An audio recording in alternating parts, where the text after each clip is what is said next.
महान कहानीकार गुलजार की कहानी सुनाने जा रही हूँ। शीर्षक है ऊंची एड़ी वाली मेम। और ये बात सारे मोहल्ले में फैल गई कि झब्बा के पारसी सेठ ने उसे साइकिल इनाम में दी है। कपड़े धोते महकू के हाथ रुक गए। उसका मुंह छोटा हो गया, जैसे झब्बा की साइकिल नहीं, मोहल्ले में उसकी मौत आ गई हो। महकू, जो इतने दिनों से अपनी पंजाबी सेठ की शेखियाँ बघारता था, वो सब जैसे साबुन के झाग की तरह बैठने लगी। उसके पंजाबी सेठ ने तो वादे करके भी उसे साइकिल नहीं दी, लेकिन झब्बा ने खुद मांग के हासिल कर ली। झब्बा सामने की हौदी में कपड़े धो रहा था और बार बार कंघियों से महकू की तरफ देख लेता था। एक दफ़ा जब दोनों की निगाहें मिल गईं और झब्बा ने मुस्कुराकर मुंह नीचा कर लिया, तो महकू के सीने में तो जैसे आग ही लग गई। उसने ज़ोर ज़ोर से कपड़े को हौदी में मसलना शुरू किया, लेकिन दूसरे ही लम्हे में वो कपड़े को ज़ोर से पटक कर अंदर चला गया और चादर तान के सो गया। लेकिन नींद कहाँ। बड़ी देर तक महकू पहलू बदलता रहा और झब्बा को नीचा दिखाने के लिए किस्म किस्म के मंसूबे बांधता रहा। न जाने उसे झब्बा से क्या बैर था, उससे क्या चिढ़ थी। कई दफ़ा उसने झब्बा के इक्के दुक्के कपड़े भी गायब कर दिए थे। जानबूझकर उसका साबुन भी पानी में बहा दिया था, लेकिन इन सब बातों से इसके कलेजे को ठंडक नहीं पहुंची। झब्बा से तो उसे जन्म जन्म का बैर था। पता नहीं ऐसा क्यों हुआ, हालांकि झब्बा उसका बचपन का यार था। दोनों इकट्ठे खेलते थे, इकट्ठे पढ़ते थे, एक साथ कबड्डी का मैच खेलते थे, रामलीला के ड्रामे रचाए थे। दोनों बड़े पक्के यार थे। लेकिन न जाने क्यों जब 2 साल पहले महकू गांव गया तो झब्बा के साथ ज़्यादा घुल-मिल नहीं। झब्बा उसे गंवार का गंवार ही नजर आया।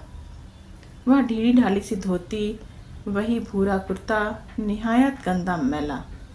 अभी तक वो धोती से नाक पोंछता था, खाना खा के कुर्ते से हाथ पोंछ लेता था, दिन भर बाप के साथ मिट्टी भूसे में काम करता और जब शाम को रहट पर नहाकर उस मैली धोती से बदन पोंछता तो महकू को ऐसा लगता जैसे झब्बा अभी बहुत पीछे है, उसके मियार से बहुत नीचे है। कहाँ झब्बा और कहाँ वो, कहाँ एक उज्जट गंवार और कहाँ वो शहर का सजीला नौजवान जो हर रोज धुले हुए साफ कपड़े पहनता था। उन्हें घर में इस्त्री भी किया करता था, हाथ में एक रंगीन रुमाल भी रखता था। वो कभी जमीन पर नहीं बैठा, कभी बरगद के नीचे पड़ी हुई सील पर नहीं लेटा। उसके उठने बैठने में एक सलीका था, एक ढंग था। और झब्बा, वो तो महकू यहाँ नहीं था, इसलिए झब्बा का दांव चल गया, वरना झब्बा क्या जाने इश्क कैसे किया जाता है। उसे पूरा पूरा यकीन था कि एक न एक दिन बट्टू जुलाहे की बेटी जरूर उसके साथ आ फंसेगी। वो दिन में कई मर्तबा बट्टू के घर सामने से गुजरता, आहिस्ता आहिस्ता टहलते हुए बरगद वाली गली से निकलता, लेकिन बट्टू के घर के पास पहुंचकर उसके कदम थरथरा जाते, उसकी सांस तेज हो जाती और घबराया सा तेजी से बट्टू के घर के सामने से गुजर जाता। उसने घबराहट में कभी गर्दन घुमा के भी नहीं देखा कि लक्ष्मी उसे देख रही हैं या नहीं। सिर्फ धाएं धप धाएं की आवाज़ उसके कानों में रह जाती और बट्टू का ताना उससे दूर हो जाता। शाम को जब वो दूसरे लड़कों के साथ चौपाल में जाकर बैठता तो बम्बई के बारे में बड़ी बड़ी लंबी लंबी हाँकता। लड़के बड़े गौर से उसकी बातें सुनते, मुंह खोले उसकी तरफ देखते रहते। 2 मंजिला मोटरों का जिक्र उन्हें हैरान कर देता। लिफ्ट उनके लिए जैसे किसी दूसरे जहाज की तरह थी। वो कैसी मशीन होगी जिसका बटन दबाने से कमरे का कमरा ऊपर चला जाता है और कमरे का कमरा नीचे आ जाता है, और तो और उसके दरवाजे भी खुलते ही रह जाते रहे, खुद ही बंद हो जाते हैं। फिर तो अली बाबा के पास वही मशीन होगी, गजरा दिल ही दिल में सोच रहा था। और अगर ऐसी मशीन हाथ लग जाए तो फिर ऐश हो जाए। किसी पहाड़ की चोटी पर छुपने की जगह बना लें और आसपास के गांव में खूब डाके मारें, लेकिन वो गरीबी की ज़रूर मदद करेगा। इससे बड़ा नाम होता है। सुल्ताना डाकू भी तो यही करता था। लेकिन क्यों ना महकू अपने साथ मिला लें। उसने महकू की तरफ देखा। न जाने कब उसने बायोस्कोप की बात शुरू कर दी थी।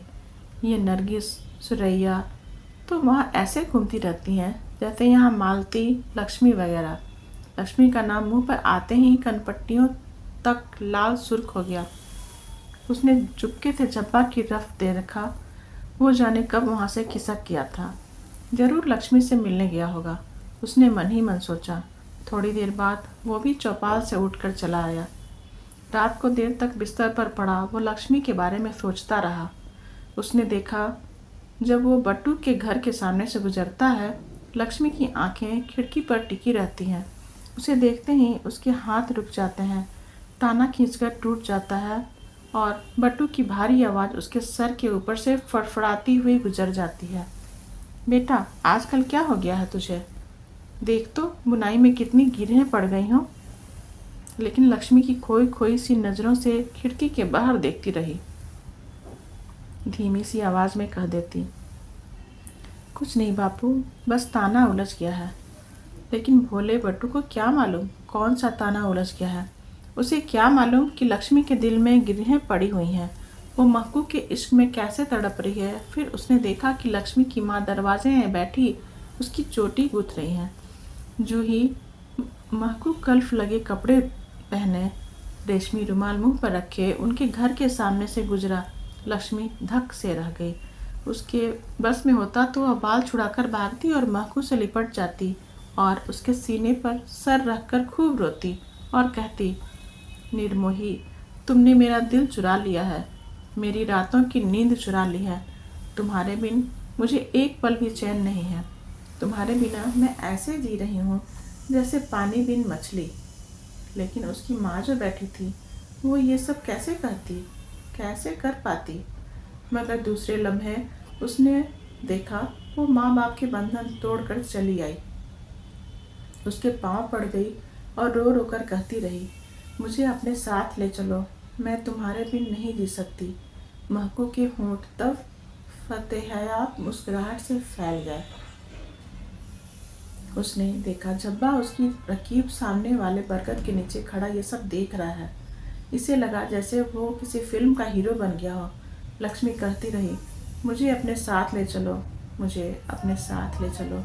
उसने फिल्मी हीरो के अंदाज में लक्ष्मी के सर पर हाथ फेरा। तुम मेरे साथ कहाँ कहाँ जाओगी सौभागिनी? मेरे जीवन में बहुत कठिनाइयाँ हैं। नहीं नहीं, मैं तुम्हें ये दुख नहीं दे सकता।